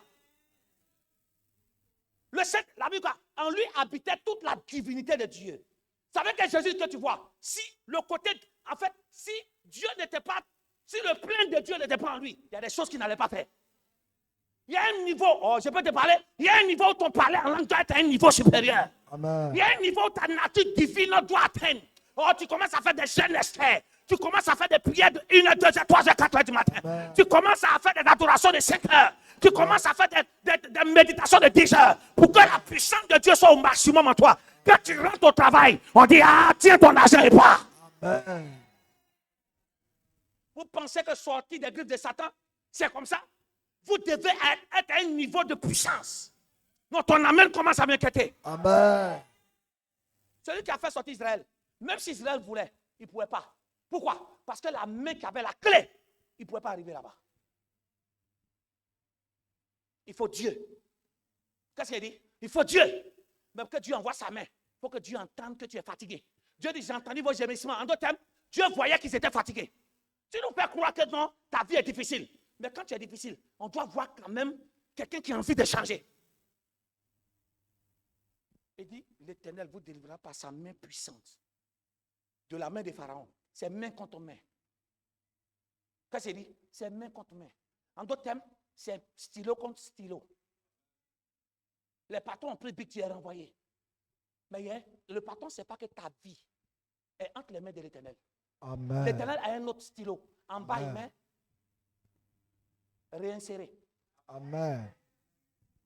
Donc pour toi, ce n'est pas que Dieu a activé sa main pour dire on te reprend. Et un matin, tu vas au travail, croyant que tu es renvoyé. Tout le monde est bloqué. Viens prendre ton argent pour partir. On dit, monsieur, venez, il y a une réunion. En tout cas, on a beaucoup réfléchi. Vous êtes vraiment un élément essentiel. Bon, on va vous garder, mais pour l'exemple, on va vous punir seulement que 2 jours. Quand la main de l'Éternel rentre en action, Dieu te fait sortir de la maison, mais aussi il frappe la main des Égyptiens. Amen. La main des pharaons veut dire quoi? Quand les Israélites ou les Juifs travaillent, qui récoltent? C'est sa main qui prend. Il y a une main invisible qui prend tous les résultats. Je vais te parler. Ça peut être une main invisible qui est une relation dehors. Qui fait tout dans le foyer là. C'est elle qui prend ça là-bas. Ah, là, tu ne réponds plus. Amen. Dieu met sa main et t'arrache. Tout ton argent, tu ne jouis pas de ça. C'est quelqu'un qui a créé une maladie de sorcellerie sur lui et on est obligé de faire quoi? Insuffisance rénale. On va à l'hôpital, le médecin dit, ah, moi, je n'ai jamais vu ça là comme ça. Hein? Et puis le malade aussi ne fait pas, donne pas. Écoutez-moi bien. Les vrais malades donnent signe de souffrance et ils ont envie de guérir. Mais il y a des malades, je ne sais pas comment il a fait. Oh. Non, j'ai mourir, c'est bon. J'ai mourir, ça veut dire que j'ai mourir et te laisser en paix. Mais il est là, tu vois, non? Il pleure seulement. En fait, il ne montre pas l'envie. Je vais te parler. Le médecin dit, OK, il ne faut pas manger sauce graine, parce que c'est ça qui va augmenter. C'est la nuit que tu avais trouvé en train de manger sauce graine. On ne s'est pas compris. Amen. Et il y a beaucoup de malades comme ça qui font vivre les enfers à la présence de Dieu à l'église. On n'a pas dit amen. Hein? Comme Dieu délivre par la main, on te dit, il ne faut pas manger sucre. Va prendre glace. Qu'on a un peu de sucrerie, un jour, ça fait quoi? Un seul jour peut détruire sa vie. Est-ce que le message fait du bien à quelqu'un? Amen. Dieu ne veut pas seulement te faire sortir, mais Dieu veut te délivrer. Et quand il te délivre, ça veut dire que tu changes. Donc je peux sortir des trucs. Mais s'il y a la mentalité de prisonnier, c'est où il a grâce, il retourne encore. En réalité, la prison n'est pas là seulement pour punir, mais on te punit pour que tu reviennes droit. Mais quand où la maison de correction doit te rendre droit, ça va te rendre droit autant pour moi. Ça te rend encore plus criminel. C'est que tu sors de la prison, mais tu n'es pas délivré. Et beaucoup de personnes, je vais te parler. Sortez des relations et rentrez dans une nouvelle relation étant délivré. Tu ne m'as pas entendu. Tu ne m'as pas entendu. Si tu sors d'une relation, rentre dans une autre étant délivré. Parce que si tu rentres en n'étant pas délivré, les mêmes souffrances à t'aller faire ça là-bas. Donc, ça arrive où? Donc, le problème est à quel niveau? De la délivrance. La délivrance veut dire que Dieu restaure tes fondements. Amen. Qu'est-ce qu'il dit? Dieu restaure tes fondements. Exode 13, verset 14. Allons vite. Nous avons fini. Exode 13, verset 14. Et après, on va lire le verset 3. Il dit, et lorsque ton fils, te demandera un jour, il dit, que signifie cela? Tu lui répondras, par sa main puissante, l'Éternel nous a fait sortir d'Égypte et de la maison de la servitude. Le verset 3 maintenant. Dieu, vous voyez? Et le jour où Dieu faisait sortir son peuple de la servitude, c'était le jour de la Pâque, où chaque personne devait tuer un agneau. Et quand ils vont sortir, Dieu va dire, oui, le verset 3 maintenant, c'est ce qu'on m'a dit. Il dit, Moïse dit au peuple, souvenez-vous de ce jour où vous êtes sortis d'Égypte, de la maison de la servitude, car c'est par sa main puissante que l'Éternel vous a fait quoi? Il vous a fait sortir. Et on ne mangera point du pain levé. Il dit, souvenez-vous. En d'autres termes, quand Dieu se met en action, je vais te parler. Quand la main puissante se met en action, il ne faut jamais oublier ce que Dieu a fait pour toi. Amen. C'est ça, non? Il dit, souvenez-vous de ce que Dieu a fait. Suis-moi bien. Le fait que tu te souviens de ce que Dieu a fait fera que tu ne vas jamais te retourner. En fait, j'ai compris une chose. Le fait que quelqu'un retourne toujours dans ses déboires, c'est un manque de reconnaissance. Le fait que tu te souviens de ce que Dieu a fait fera que quoi? Tu auras toujours la sensation de ne jamais repartir. Amen. C'est pour ça qu'il faut être beaucoup reconnaissant. Nous allons rentrer en cette fin d'année. N'oublie pas qu'il faut que tu sois reconnaissant à Dieu pour les 12 mois. Parce que le fait que tu es reconnaissant à Dieu, tu es en train de dire à Dieu, Seigneur, ce que tu as fait pour moi, continue pour moi l'année prochaine. Amen. Amen. Dieu restaure la vie de quelqu'un. Amen. Pendant que tu écoutes ce message, je ne sais pas quelle main a la main sur toi. Mais je vais te dire que je vais aller plus loin. Il y a des ennemis où Dieu n'a même pas besoin de bouger toute sa main. Quand Dieu bouge toute sa main, c'est que vraiment la situation est critique. Mais il y a des ennemis où Dieu n'a pas... En fait, si Dieu bouge sa main, c'est qu'il estime trop l'ennemi. Il y a des ennemis où Dieu bouge seulement son doigt. Rappelez-vous, en Égypte, à un moment donné, ils ont changé. Les grenouilles sont venues. Les magiciens ont dit, ça c'est le doigt de Dieu. Qui a dit? Ce sont les propriétaires de la servitude qui disent, ça, c'est vrai que nous on est délivrés, hein? Et ils sont dans la servitude. Mais c'est le doigt de leur Dieu. Je t'annonce aujourd'hui, quand Dieu touche, il bouge son petit doigt. Tous ceux qui ont enfermé ta vie sont obligés de libérer ta vie. Amen. Imagine Dieu bouge seulement un seul doigt, et 2, et 3, et 4, pour dire toute sa main. C'est que ta vie sera libérée pendant des générations. Amen. Tu dis Amen 3 fois, Dieu le fait. Amen. Amen. Amen. Mais comment Dieu a fait bouger sa main? C'était le jour de la Pâque où il a demandé que chacun puisse faire quoi? Sacrifier un agneau. Et nous avons dit la dernière fois par le message, Israël a fait une alliance là ce jour-là.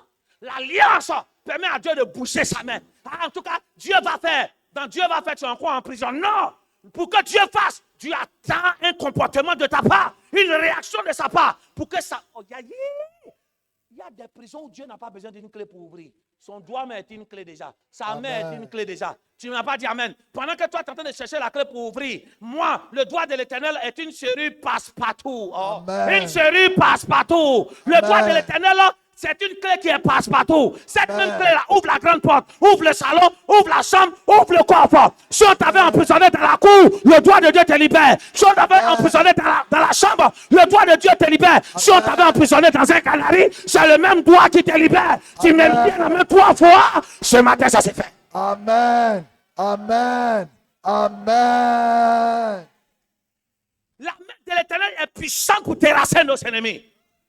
Quand il y a une main qui est sur toi, qui te presse sur mon pied, tu sens qu'on te rabaisse. Mais quand la main de l'Éternel rentre en action, tu te sens en grandeur. C'est vrai que je n'ai pas d'argent, mais tu marches les épaules élevées. Marcher les épaules élevées ne veut pas dire je suis orgueilleux. Je marche sur les épaules élevées parce que je ne suis plus dans la honte. Je ne suis plus dans l'amertume. Mon Dieu m'a délivré. Et ensuite, tu peux chanter le chant. Elishama, mon Dieu m'a entendu. Mon Dieu m'a restauré. Il s'appelle Elishama. Le texte qui arrive, oui. On va chanter ce cantique, ça est dans ce verset. S'il vous plaît.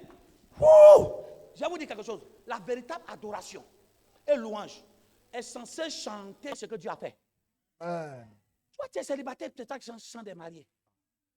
Qu'est-ce que tu as fait? On ne s'est pas compris. On ne s'est pas compris. Merci, tu es célibataire. Merci, Seigneur, pour mon mariage. Tu n'es pas marié. Chante ce qui te concerne. Tu es galéré, et puis on chante le chant. Dieu a fait le travail. Champion. La vraie délivrance, je vais te dire quelque chose. Quand Dieu te fait sortir de la prison, et qu'il agit par sa main, la prochaine étape, c'est que tu commences à chanter ce que Dieu a fait. Ésaïe 14, allons vite. On va chanter ça. Ésaïe 14, verset 4 à 5. Il dit alors. Oh non, prends en haut, pardon. Verset 3. Verset 3. Il dit, j'aime la Bible. Il dit, quand l'Éternel t'aura donné du repos, après tes fatigues et tes agitations, et après quoi? La dure servitude qui te fut imposée. Ça veut dire quoi? Quand Dieu en a fini avec ta situation, quand Dieu t'a délivré par sa main, je parle de la vraie délivrance, tu peux maintenant chanter le chant de l'action de Dieu dans ta vie. En d'autres termes, les meilleurs adorateurs, ce sont des personnes qui sont capables de quoi? De créer le changement de situation en un chant. Amen. Et c'est ce qui a fait la force de Anne. Quand Anne a accouché Samuel, la Bible, voici quoi? Le cantique de Anne. Anne n'était pas chantre, mais le jour que Dieu a fait pour elle, elle est devenue chantre. Et elle ne chantait pas pour les autres, elle chantait ce que Dieu a fait pour elle. Est-ce que quelqu'un peut devenir artiste ou chanteur de sa vie par rapport à ce que Dieu a fait pour lui? Et regarde le verset qui suit. Il dit, alors tu prononceras, donc quand Dieu te délivre, alors tu prononceras ce chant sur le roi de Babylone. Puisque c'est Babylone qui les a rendus esclaves, tu peux parler maintenant sur Babylone en chantant. Il dit, et tu diras, et quoi, ces chants? Et quoi? Le tyran n'est plus, l'oppression a cessé. Donc quand ils chantent ce chant, c'est qu'ils sont en train de vivre ça. Non, un adorateur ne va pas chanter quelque chose qu'il ne voit pas. Non, il n'y a pas de foi dans l'adoration. La foi, c'est de dire à Dieu ce qu'il est. Dieu va faire encore. On doit changer ça. Dieu a fait encore. Dieu a fait encore. Dieu a fait encore. Dieu a fait encore. Alléluia. Alléluia. Il délie les maladies, ressuscite les morts. Il est puissant pour sauver. Il ne change pas. Dieu va faire des miracles.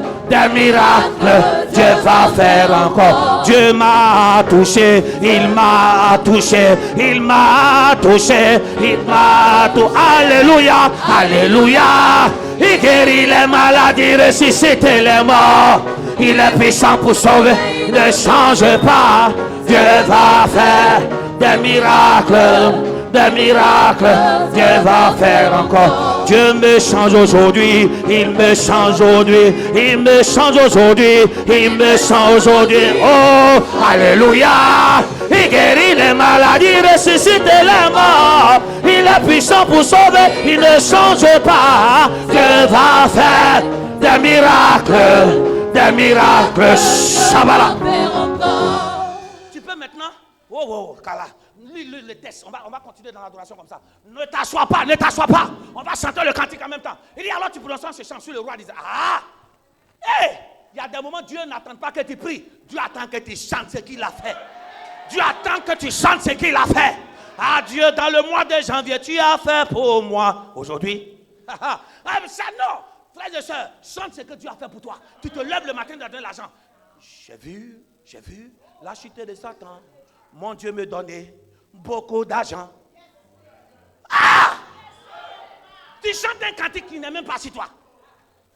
Oh, dis amen cette fois, Dieu te bénisse.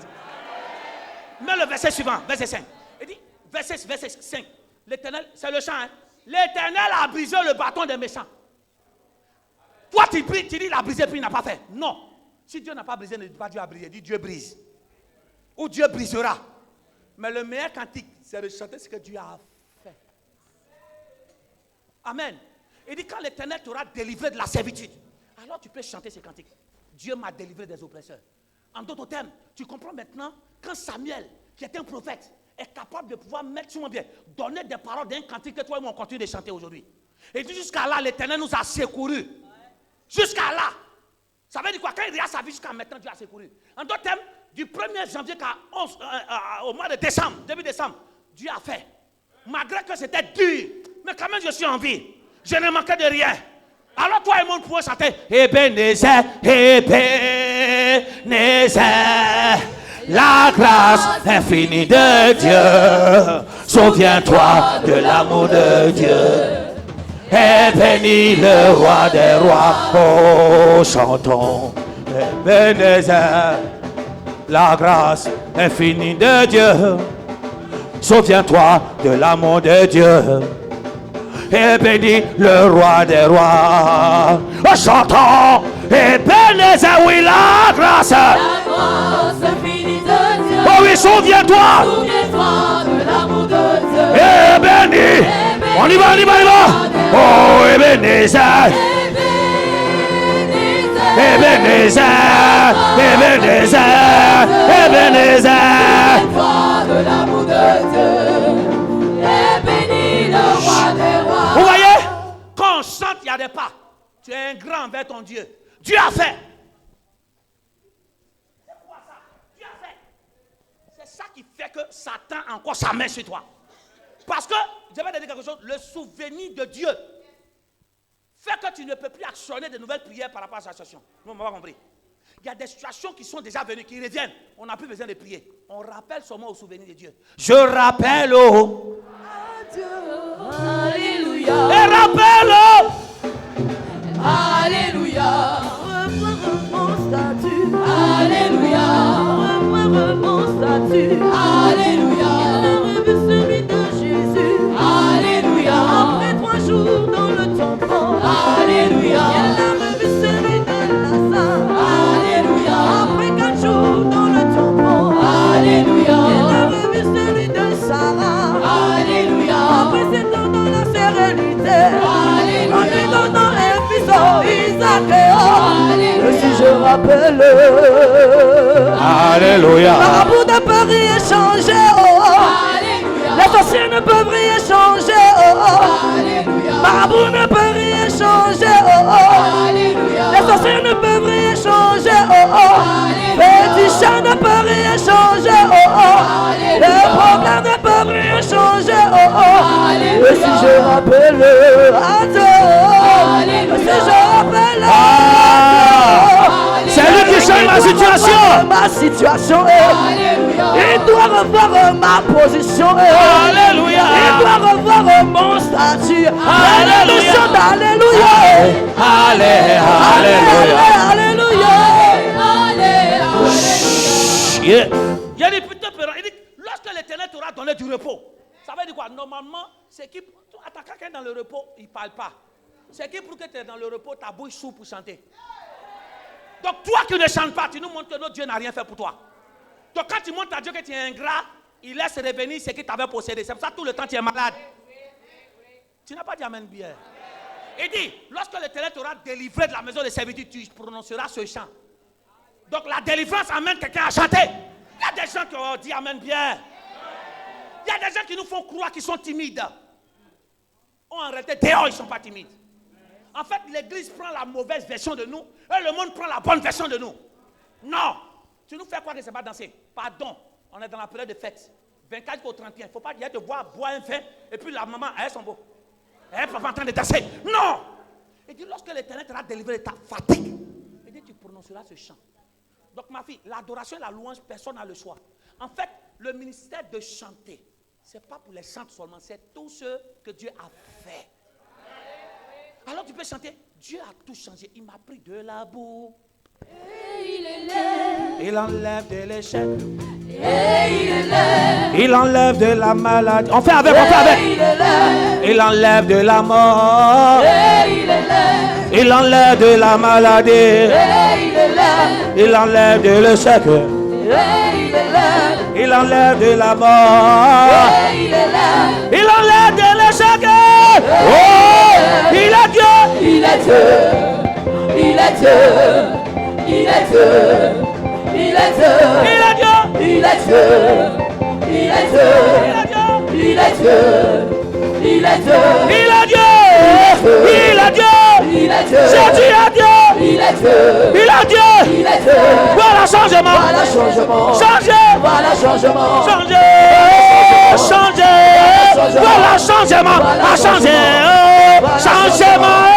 À changer. Changement. À changer.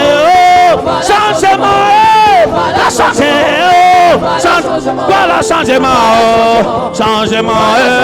Changement. Changement. Voilà changement. Voilà changement. Voilà changement. Voilà changement. Voilà changement. Voilà changer. Voilà changement.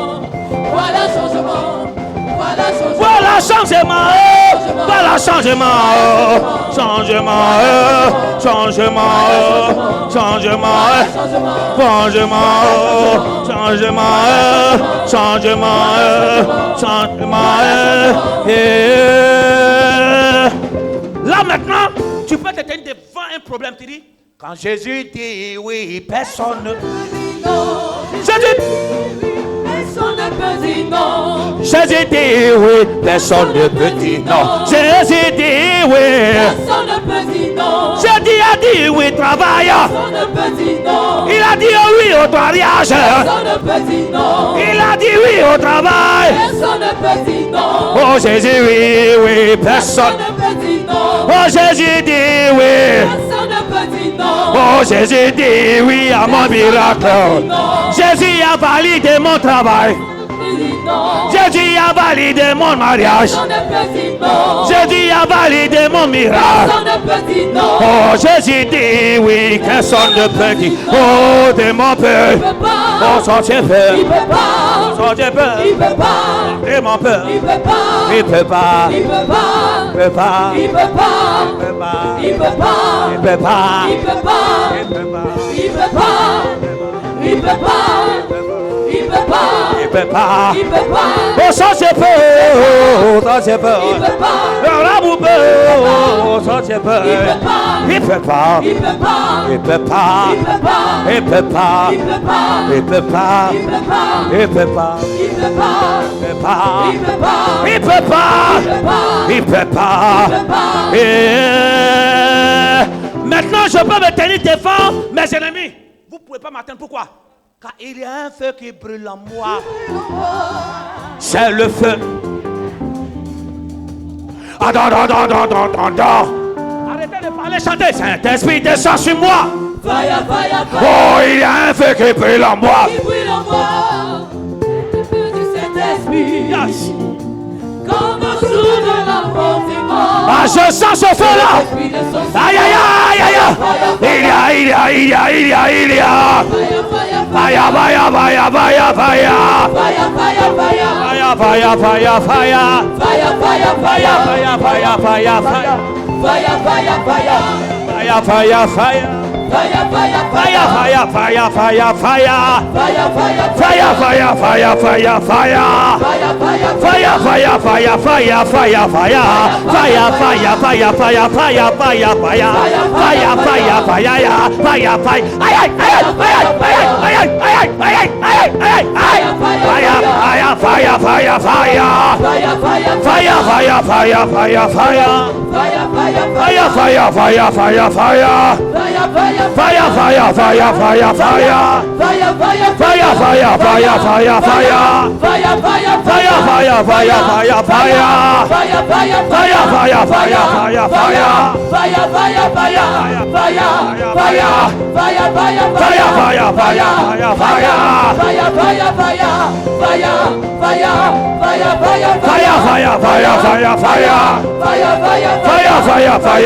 Acclame fortement le Seigneur, tu es béni.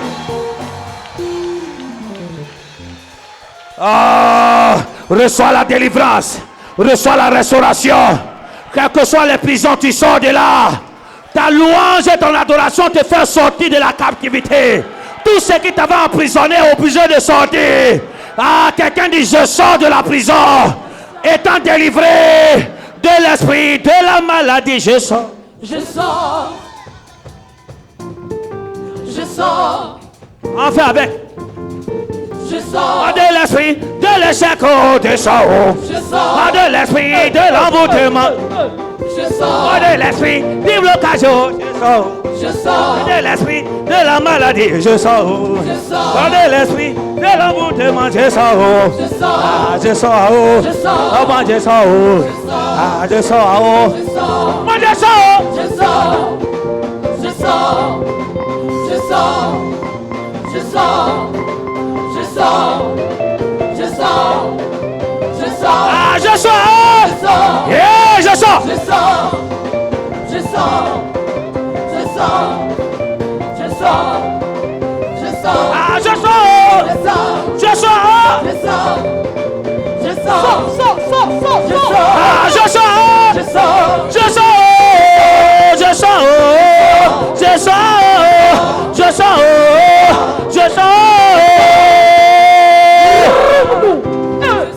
Laissez-moi chanter, s'il vous plaît. Quand tu commences à chanter ça, tu n'as plus un regret. Tu peux affirmer maintenant, j'ai donné ma vie. Chante maintenant. Ojogo jogo, ojogo jogo, ojogo jogo, ojogo jogo, ojogo jogo, ojogo jogo, ojogo jogo. Arriba. Ojogo jogo, ojogo jogo, ojogo jogo, ojogo jogo. Si tu es vivant, en être n'est pas vivant. Si tu es vivant, ojogo jogo, ojogo jogo, ojogo jogo, ojogo jogo, ojogo jogo, ojogo jogo. Oh, si tu es vivant, si tu es vivant, oh, ojogo jogo, ojogo jogo. j'ai donné ma vie. Ma vie à Jésus. J'ai donné ma vie. Ma vie à Jésus. J'ai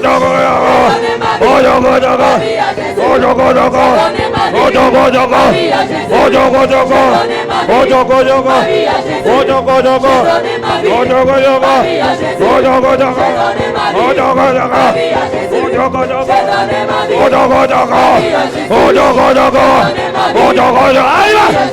C'est qui est vivant, c'est qui est guéri, c'est qui est guéri, c'est qui est marié, c'est qui est en bonne santé. On y va. Donner ma vie à Jésus. Donner ma vie à Jésus. Donner ma vie à Jésus. J'ai donné ma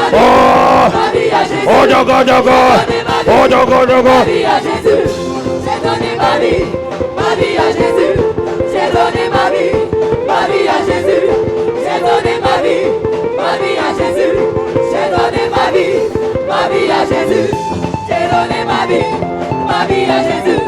J'ai donné ma vie à Jésus. J'ai donné ma vie à Jésus. C'est que rien de regret. Il n'y a pas de regret. Alléluia. Que Dieu vous bénisse.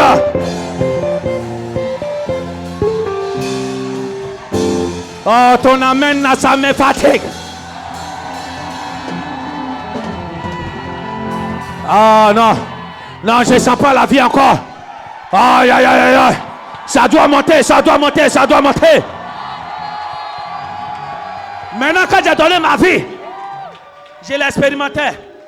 Je peux dire, Jésus est puissant, ça ne ment pas. Ça ment pas. Ça ment pas. On fait avec. Jésus est puissant, ça ne ment pas. Il est puissant même. Ça ment pas. Il est puissant, ça ne ment pas. Il est puissant même. Ça ment pas. Il est puissant, ça ne ment pas. Il est puissant même. Ça ne ment pas. Ça ne ment pas. Ça ment pas. La la la la. Oh, Osmanda la.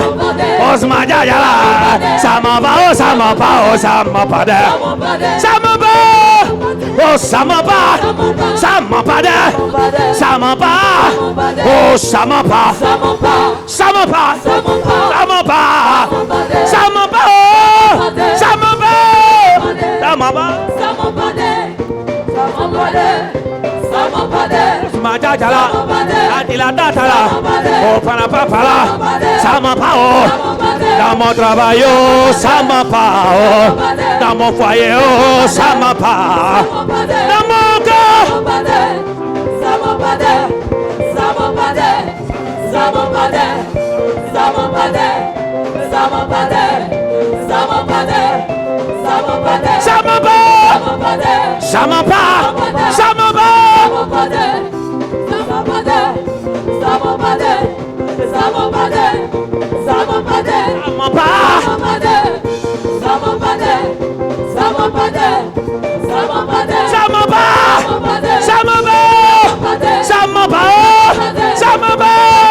ça m'a pas. Ça m'en va, ça m'en va, ça m'en va, ça m'en va. Alléluia. Que Dieu te bénisse. Et le dernier cantique, tellement que ça ne ment pas. Quand je le compare, il n'y a pas. Pourquoi? C'est le GOT. Alléluia. Oh. Jesus. Le numéro 1. Non, number one. C'est pas où? Non, number one. Alléluia. Non, number one. Number one. Number one.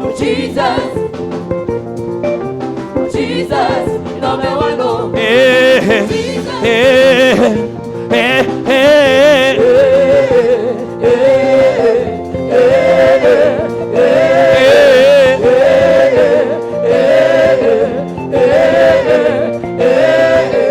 Alléluia. Number one. Number one. Le numéro 1. Le numéro 1 de mon cœur. Le numéro 1 de ma famille. Le numéro 1 de mon cœur. Alléluia. Non, number one. Alléluia. Non, number one. Non, number one. Number one.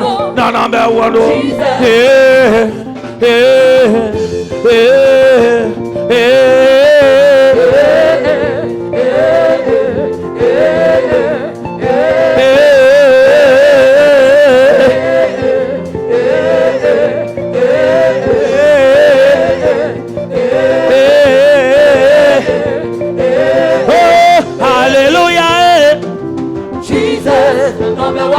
Number one, Jesus. Number one, que Jésus soit glorifié. Que Jésus soit magnifié. Que Jésus soit glorifié. Reçois ta guérison. Reçois ta délivrance. Reçois ta restauration. Que Dieu libère ton pays. Il libère ton âme. Il libère ta richesse. Il libère ton foyer. Il libère ton travail. Tu me dis un amen 7 fois, tu es libéré.